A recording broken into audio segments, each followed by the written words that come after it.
ഇന്ന് നമുക്ക് overnight oats എങ്ങനെ ഉണ്ടാക്കാമെന്ന് നോക്കാം. ആദ്യം കുറച്ച് ഓട്സ് എടുക്കുക, കുറച്ച് ചിയ സീഡ്സ് ഇടുക, 4 ബദാം ഇടുക, കുറച്ച് പാലൊഴിക്കുക, കുറച്ച് ബനാന സ്ലൈസ് ചെയ്ത് ആഡ് ചെയ്യുക, കുറച്ച് മാംഗോ പീസസ് ആഡ് ചെയ്യുക. എന്നിട്ട് ഓവർനൈറ്റ് ഫ്രിഡ്ജിൽ വെച്ചിട്ട് എടുത്ത് ആ മാംഗോയും ബനാനയും ഒന്ന് മാഷ് ചെയ്തെടുക്കുക. നമ്മൾ എടുത്ത് വെക്കുമ്പോൾ നന്നായിട്ട് സോക്കായിട്ട് ചിയ സീഡ്സൊക്കെ കിടപ്പുണ്ടായിരിക്കും. ബദാമും നല്ല സോക്കായിട്ടുണ്ട്.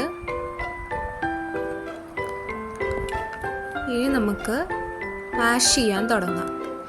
മാഷ് ചെയ്ത് കഴിയുമ്പോൾ ഇങ്ങനത്തെ ഒരു കൺസിസ്റ്റൻസിയിൽ വരും. നന്നായിട്ട് ച്യൂ ചെയ്ത് കഴിച്ചാൽ മതി.